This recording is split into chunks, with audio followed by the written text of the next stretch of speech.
What's up everybody and welcome back to another video. We are continuing our YouTube week with yet another story time. And today's story is how I spent over $100,000 on dental expenses over just about 2 years. Now that is quite easy if you're a big influencer or in Hollywood or something like that and spending all that money on top tier veneers and stuff like that.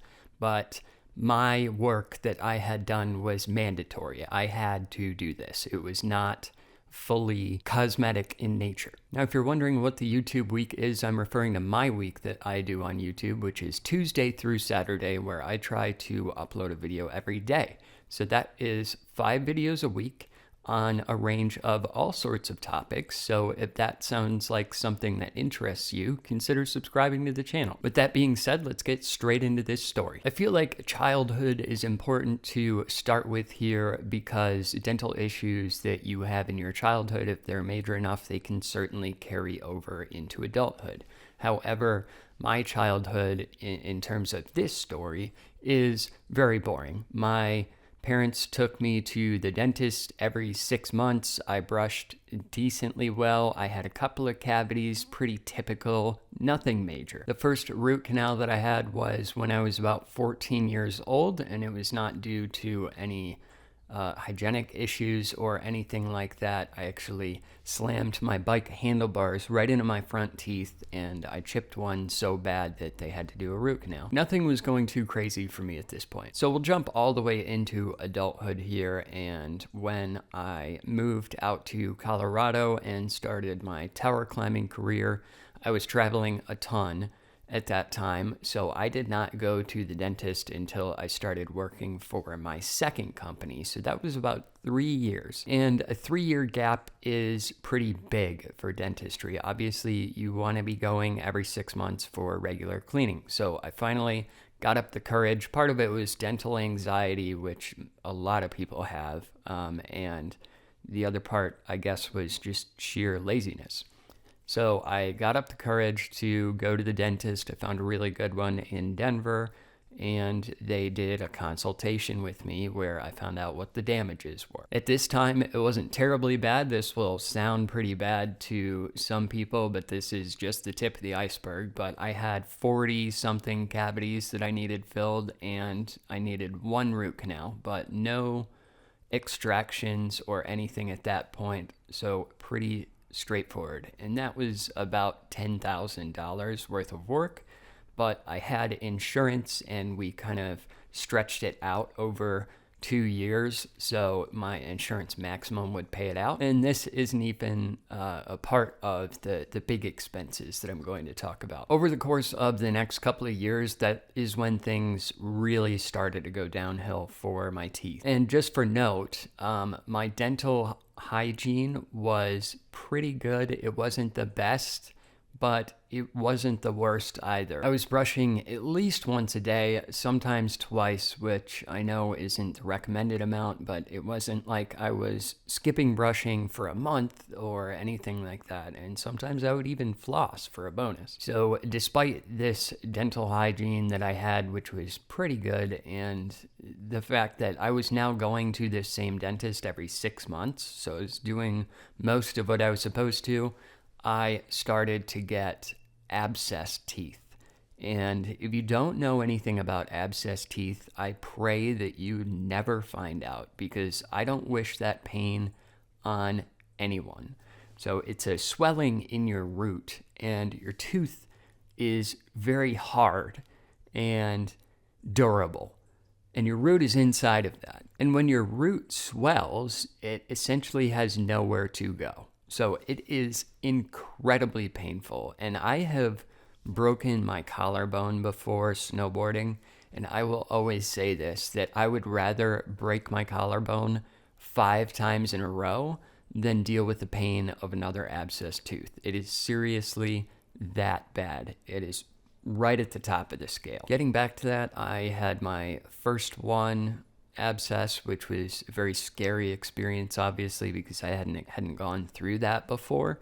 And a lot of times what can happen is your face will swell up like a softball. And of course, it was on the weekend, and there are no dentists working on the weekend pretty much ever. And my face was super swollen, and I was Googling, which is like the worst possible thing that you can do for anything that's wrong with you, because it will tell you the worst case scenario. And the worst case scenario really is that if a tooth abscess is let go for too long, it can cause pretty much anything you can think of. It can cause a heart attack, it can cause blindness, all sorts of really scary stuff. So I actually went to the hospital because I couldn't go to my regular dentist. And I felt that I needed help right then and there. And I was actually shaking because I was so anxious about what was going on. That visit went super smooth. They said, it's just an abscess tooth. Call your dentist on Monday. Here's some pain meds and some antibiotics. So when you're taking antibiotics, they generally take about 48 hours to kick in. So there's no immediate relief there. And when you have this huge amount of swelling and pain, really it doesn't get better until after that 48-hour period, which is really terrible. With that tooth, I called my dentist on Monday, and they got me right in and scheduled me for a root canal. And what was really nice was my general dentist had it set up to where the endodontist would come to his office and perform the procedure. So I never had to change offices for any of these things, which was great. That root canal went smooth. They're quite expensive. It was about like $3,000 for that, and it takes about 3 hours, which really sucks. But this dentist was, very up with the technology of the day, and he actually had a mill in his office, and they would mill out the crown while you were there. So it takes like 15 minutes, they mill out the crown and they place it right then and there, because I know a lot of dentists will not place crowns for a few weeks or even a month or more. And it's really nice to get an end to that procedure that day. Now, I was doing okay for a little while, and then I would have another abscess tooth and get that taken care of and pay all of that money, and then another one and pay all of that money and go through the cycle again. And I had several of these happen. During that time, I also had my wisdom teeth poking through a little bit, and they were starting to get cavities on them. So my dentist removed them, and that went normally, no issues there. But I'm starting to have this huge problem where I'm getting so many abscess teeth and so many cavities, even though I'm going to the dentist every 6 months. Every single time, there are always cavities to fill, or there's a root canal to be had, or something is going on. And I really start to get sick of this. But to make matters worse, we are now in 2020 at this point, and everybody knows what happened then. And if you watch my previous videos before, you know that I had a brain injury on top of that in 2020. So I kind of went dark from the dental world for a while. Despite having these increasing problems, I didn't go to the dentist for a long time because I had a lot of accessibility issues and other mental issues from this. So it's very difficult to do anything, like even take a shower, let alone go to the dentist.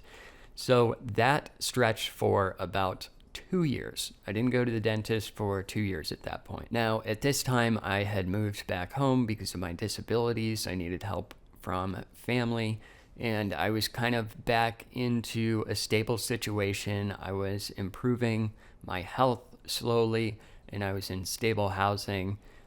So I decided to book a dentist appointment and go get the damage report again. Now, when I went to this new dentist to get the damage report, it was far worse than before. There were dozens of cavities. There were several root canals that would have needed to be done. There were several extractions that would have needed to be done. And he also, to provide me with the option to keep all of my teeth, he wanted to do veneers on several teeth, and that option was about $60,000. And I actually didn't go with that option. I was so sick of all of this pain that I was feeling for years, on top of everything else that I was dealing with, that I decided to get full extractions. So that was the beginning of the end of my real teeth. I had to get an appointment with an oral surgeon to perform all of that work, and we did this whole process over 2 years. And this is where the real expense from the title comes into play. What we decided to do was, because I was so young and we wanted this process to last for a very long time after we did it in many phases over this 2 years. So the first thing that we did was we removed all of my back molars, so I only had just front teeth for quite a while. And we waited for that to heal. There was also some bone grafting done at that time because my wisdom teeth, having decay on them for a while before I got them removed, actually messed with my bone up there a lot. So if you have cavities that you're not taking care of, know that you could be damaging your bone and make things a lot worse for you down the line. So get treatment if you need it. But anyway, we let all of that heal for about 3 months, and it was the time to remove all of the teeth, which was, I had 14 left. I went in and got put under anesthesia because I don't like the dentist, and I especially don't like big procedures like that. And I got all of them removed. I no longer had teeth, and we had a temporary set of classic granny dentures ready to go for the next couple of months for me. However, the swelling is so bad when you get that many teeth removed, and the pain is so bad.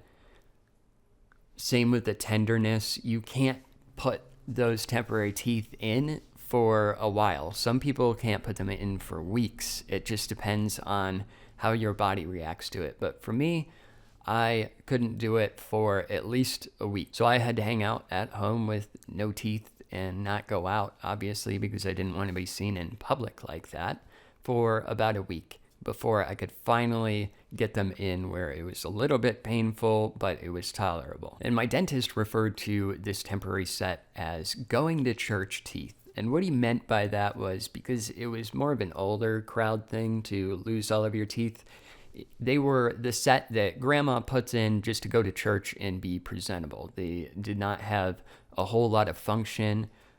For reference, you only have about 5 to 10% of your normal bite force with the regular dentures. So you cannot do a lot with them. Now, this is the end of the road for a lot of people, even, younger people I've seen my age who've gone through this, that the rest of the process is so unbelievably expensive and insurance doesn't pay for any of it that people stay in these temporary dentures forever. And my heart really goes out to them, because for me personally, they are so much of a mass of plastic, like a foreign object in your mouth. It is so bothersome to me, and I just could never get used to it. And some people live their entire lives with these type of teeth for many decades because they can't afford the higher options that are offered. For me personally, my surgeon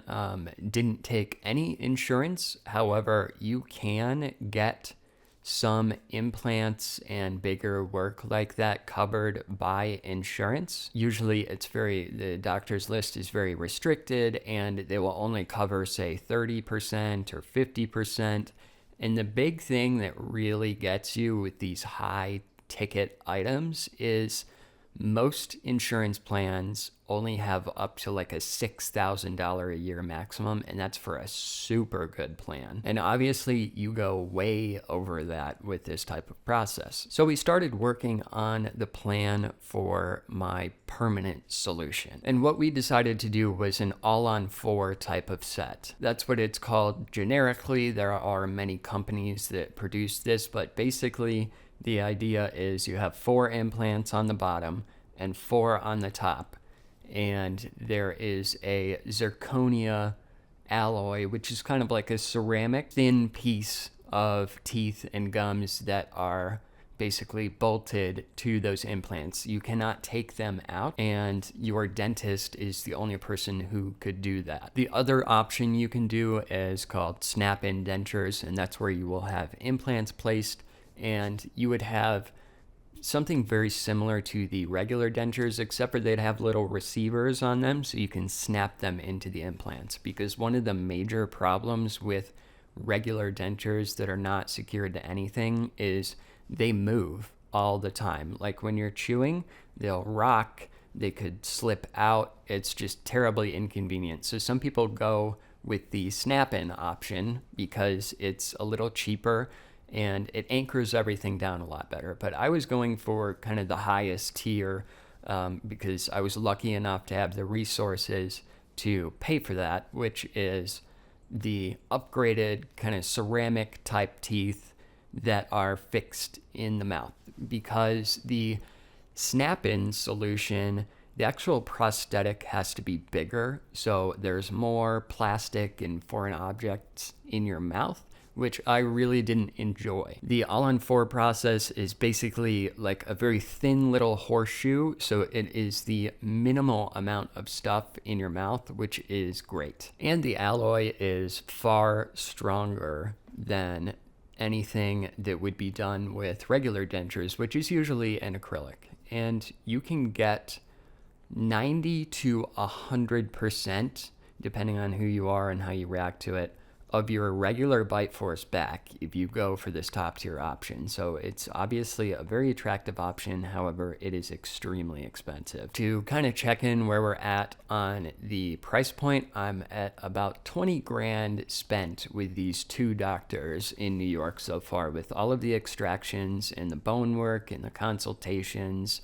and the making of the temporaries. After I was in my temporaries, they let me heal for about 4 months, because that's generally how long it takes for a bone graft to settle in and really harden up, and for your gums to kind of adjust to what's happened to them. Because when you remove teeth, your gums will recede and change and do all sorts of things. So they want that environment to be stable before they place the implants. I was pushing for them to place the bottom implants and the top implants during the same day, and they heavily recommended against that because they said it would probably take about 12 hours in the chair, and it's taxing for everybody. It can be risky for the doctors because you're standing there for 12 hours. You could make mistakes, and it's very inconvenient for the patient because you can imagine, how a dentist chair is, and laying down in one of those for 12 hours straight.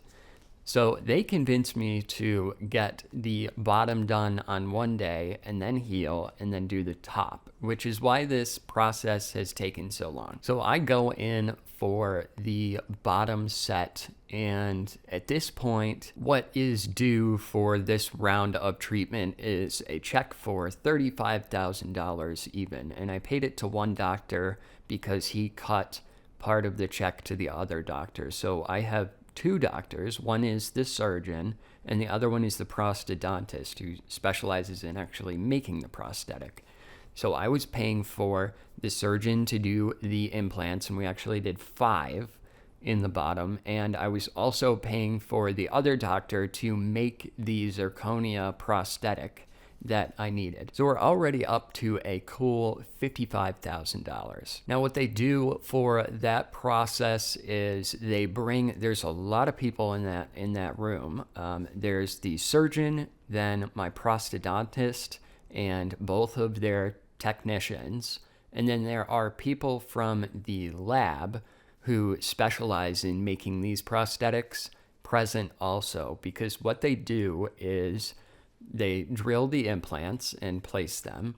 And then what the lab and the prosthodontist does at the same time is take your temporary granny denture and file it down and add the little receivers into it so they can place it on top of the implants same day. That went really well. It was about 6 hours, which was right on the money for kind of what they were estimating, and I was sent home to heal. The healing process isn't nearly as bad as extractions are for implants. However, you are not allowed to chew on these implants for like 4 months, basically.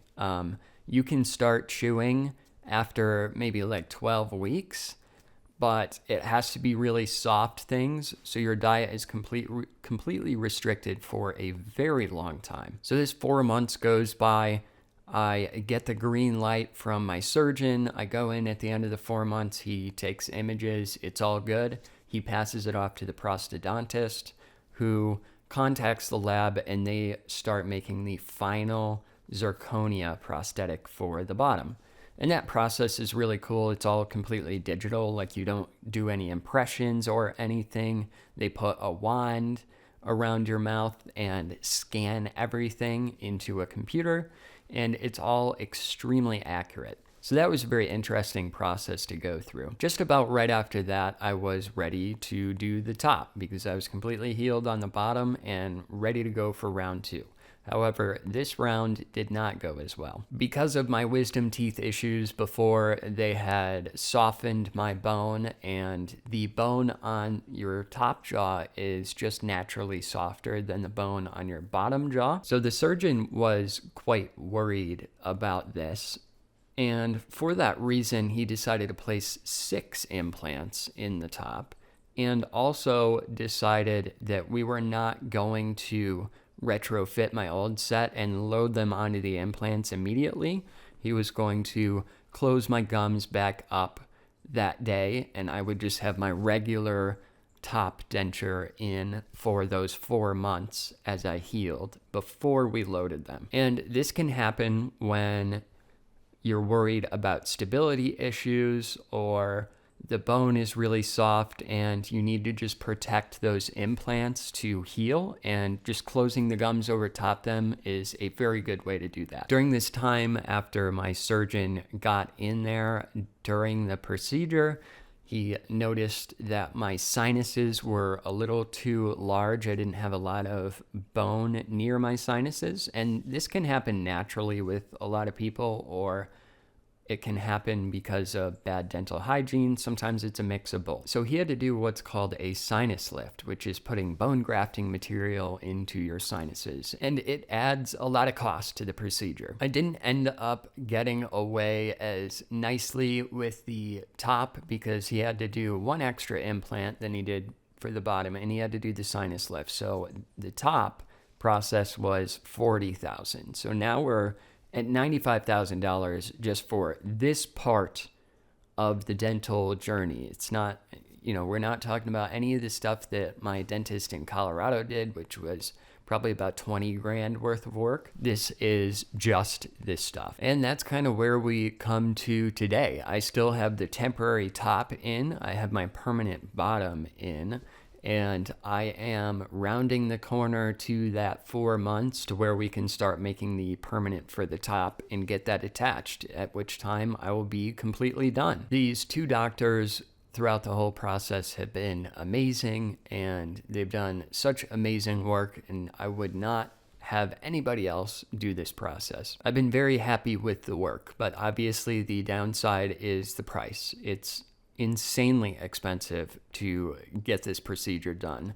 If you were asking for a generic quote for this procedure, if you already had all of your teeth out, you might hear figures like 70 grand. And that comes from a lot of different factors. It can come from location. Like in some areas, people charge $6,000 for an implant, and in other areas, people charge $2,000. And the other thing is the material is it's like a super alloy, so it's very specialized, and it needs to be done by a specialized lab, and it's very expensive because of that. A lot of the cost comes from the zirconia prosthetic. You can cut costs a little bit by having them make an acrylic prosthetic instead. However, they are prone to cracking and they are weaker. Now, I've talked to a lot of people online and offline about this process, and what I hear very often is people saying, why don't you just go to Mexico and get this done, or go to Switzerland or wherever to get this done? And That sounds like a great idea on its face. However, the reality is it just doesn't work that way. This has been a 2-year process with dozens of office visits, and I'm in New York, and Mexico is very far away from me. So if I were to buy a plane ticket for every one of those trips, it would be almost just as expensive. On top of that, if you go get a major procedure 4,000 miles away from you and you fly home and then you have post-op complications, your surgeon is 4,000 miles away from you, and that's a huge problem. If you are in Southern California and you're like right next to the border, why not? Go for it. They do have excellent doctors there. They do good work. I'm not trying to knock on them at all. It's just impractical for a lot of people. But that's where we're at. Throughout my entire dental career, it's been well over 6 figures, and it's been a lot to go through. It's been very inconvenient not being able to eat whatever I want. The past 2 years, that really does get to you.